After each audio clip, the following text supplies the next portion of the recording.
Connecta. La comunitat d'UAB Idiomes.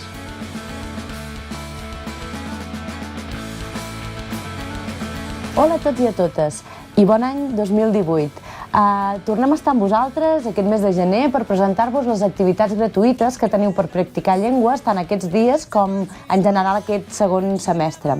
Primer de tot, però, us volem recordar en quins canals podeu trobar tota la informació que us anem presentant en aquests vídeos.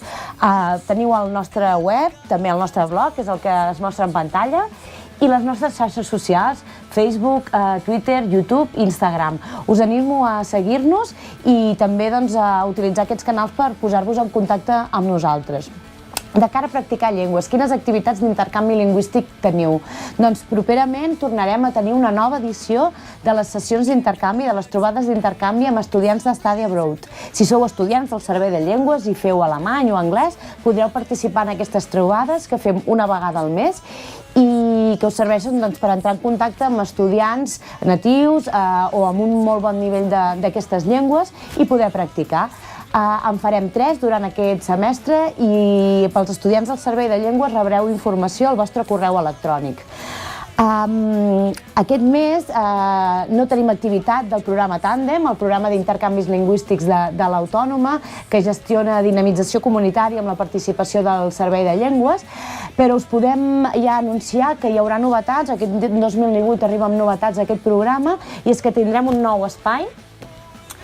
Us fem un primer tastet, un nou espai virtual on podreu trobar informació del programa i on sobretot el que volem és posar èmfasi en poder-vos donar eines i consells perquè les vostres trobades d'intercanvi, els vostres tàndems lingüístics siguin més profitosos i pugueu aprendre al màxim. Les activitats del programa, les activitats grupals, tornaran al mes de febrer. En el proper vídeo ja us anunciarem les dates i les característiques.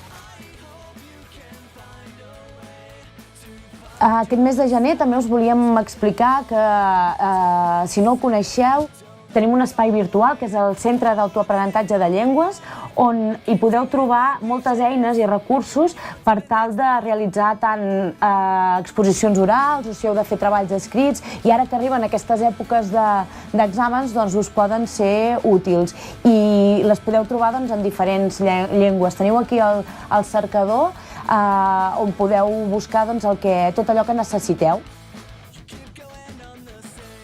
I per últim, per a aquells estudiants que potser feu un Erasmus aquest segon semestre o de cara al curs que ve, hem pensat que tenim un recurs que pot ser molt útil per vosaltres, que tracta dels estereotips. Una mica de pensar aquells estereotips. Per tant, si viatgeu a Itàlia, a Alemanya o a França, us animem a entrar al nostre canal de YouTube i a veure aquests vídeos, pensar els estereotips, com diu que són els francesos, els alemanys o els italians i que us ajudaran a preparar la vostra estada. I bé, de moment res més, us deixem i ja ho sabeu, ens veiem a la xarxa i en aquest vídeo el proper mes. Adéu!